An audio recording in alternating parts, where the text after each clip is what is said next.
Hey, it's Trisha. Welcome back to my channel. Today I am doing the Harry Potter Spells book tag. I was tagged by Kara from Wild Book Garden, and I'm going to be doing the combined version that was created over at Dreamland Book Blog. So this tag is based off of spells that are found in the Harry Potter universe. There are 15 questions in this tag, so we'll get right on into it. Question number 1, Flagrate. A book you found interesting but would like to rewrite. For this one, I am going to go with Zenith, the Andromeda Saga #1 by Sasha Alsberg and Lindsay Cummings. This is one that I read at the beginning of the year. The premise on it sounded amazing. It's about female pirates in space, and they are doing a mission to clear their names so that they can be free from the law. I thought it sounded amazing, but I feel like there were too many plot holes in this for me and some subplots that were unnecessary. The premise on it I would love to keep, but rework good portions of this book. Number 2, Aloha Mora, a first book in a series that got you hooked. And for this one, I chose Red Rising by Pierce Brown. I don't read a lot of sci-fi, and so I didn't think I was gonna like it. However, the political intrigue in this one and the great characters and the fact that it's a light sci-fi, it's not too heavy in the sci-fi elements, really made it an all-around fantastic read. Number 3, Accio, a book that you wish you could have right now. And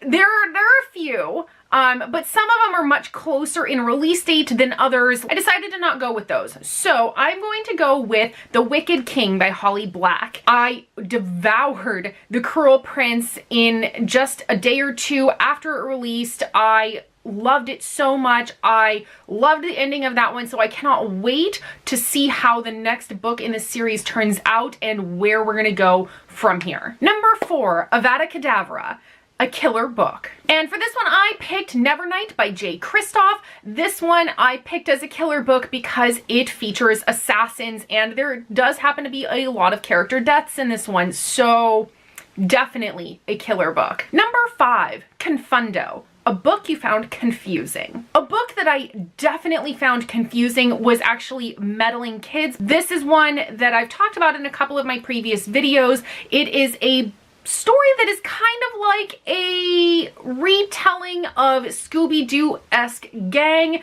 when they're in their 20s, after they have stopped their mystery detective agency group, and I picked it up because of hype in the area that I lived, and there was a lot of confusing elements to it. I didn't understand some of the structural choices that were taken with the writing of this book, and I didn't understand some of the plot points that were stuck in this book, especially a weird sexual assault type dream that may or may not have happened. I didn't understand that. And I also didn't understand why there were some supernatural elements that seemed to come out of nowhere.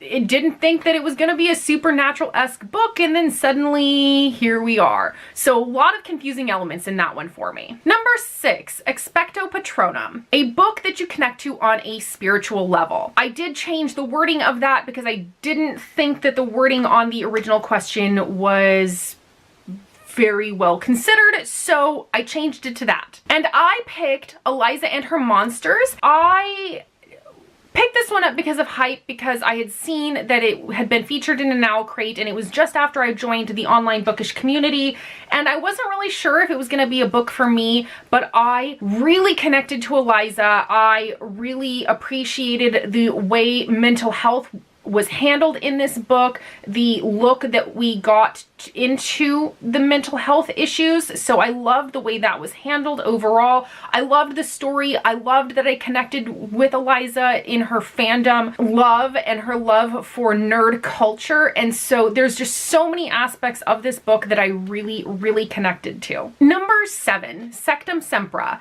a really dark and twisted book. And I couldn't find it on my shelf, but I'm going to go with a play. It's The Red Letter Plays by Susan Laurie Parks. This one I read for a course in college, and it is so dark and very twisted. It is a series of plays that are based off of The Scarlet Letter. The main character, who is a Hester-esque character, actually performs abortions, and she lives a very dark and secluded lifestyle. Not something that I would recommend for most people, but I did read it for a course in college, which is how I stumbled across it. Number 8, Expecto Patronum. Take 2. A childhood book that's connected to lots of good memories. And for this one, I'm gonna go with Holes. It's one of the few books that I read pre-Harry Potter where I read it several times over. It's something that I remember to this day really enjoying, and it's something that I really remember being engaged in. Number 9, Expelliarmus,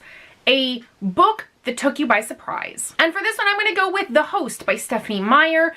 This is one that I read right when it released. I picked it up when it released because I was a huge Twilight fan at the time. I didn't realize that it was a sci-fi book. I had no idea going into it. At the time, I didn't read sci-fi. It really took me by surprise because I loved it. I loved the light sci-fi elements to it, and that's where one of the first times I realized that I could really enjoy sci-fi if it had the right elements to appeal to me. Number 10, Prior Incantato, the last book you read. And so it's not the last book that I finished, but I have just recently read a passage out of Ruin and Rising. Number 11, Ridiculous, a funny book that you've read. I don't read a lot of funny books, but one with a really funny protagonist that I enjoyed a whole lot was Simon versus the Homo Sapiens Agenda by Becky Albertalli. Simon is such a funny main character. I really enjoyed him. I really enjoyed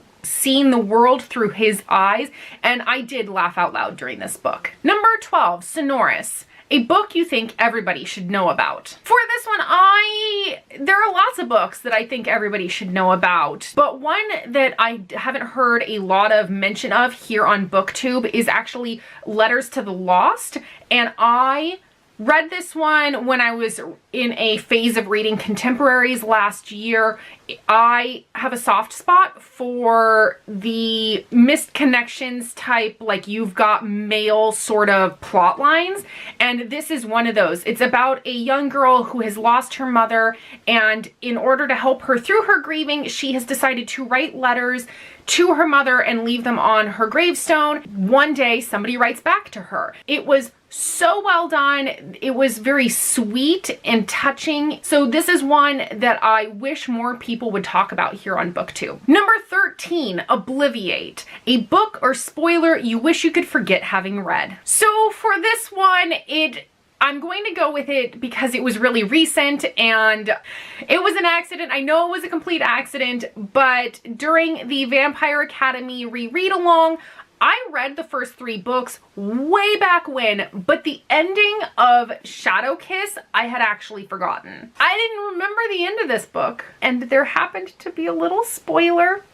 that was posted in a discussion thread about book 1 pertaining to book 3, and I wish, and I don't blame anybody because I should have remembered what happened because I read the book, but I was spoiled for the ending of Shadow Kiss, and I think because of that, it didn't have as much of an impact on me that I think it would have had I not encountered that spoiler. 14, Imperio, a book that you had to read for school. I actually had to read quite a few books for school, but one that I had to read that I didn't enjoy at the time that I had to read it was 1984 by George Orwell. It was one I couldn't get through it. I didn't like it. I didn't understand why we had to read it. And since graduating high school, I went back and I read it. And it is now a book that I read every year. It is one of my hands down favorite classics of all time. And last but not least, number 15, Curcio, a book that was painful to read and get through. I'm going to go with the one that was the most painful recently for me to get through, and that was The Secrets of Druidcliff Grange School by Kim Newman. I read this last year and it took me like 2.5 months to get through it. It was so painful. I do have a full spoiler-free review on this. I didn't like this one. It was extremely painful to get through, so much so in fact that my roommate borrowed it and she just returned it to me because she got 70 pages in and she couldn't take it anymore. All right, that is it for the Harry Potter Spells book tag. Thank you for tagging me, Kara. You always do the best job at tagging me in tags that I find so much fun. Let me know in the comments down below, have you read any of the books that I've mentioned here? What did you think about them? Also, let me know, what was a book that took you by surprise? Something that maybe you didn't think that you'd like, or something where you reread it, you found a love for it where you hadn't originally loved it before. Anything like that, let me know in the comments down below. And now is a perfect time, if you have not already done so, click that little subscribe button down below if you want to see more content from me in the future. And if you want to follow me elsewhere on the interwebs, I have all of my social media links in the description box down below. And I'll see you all in my next video. Bye!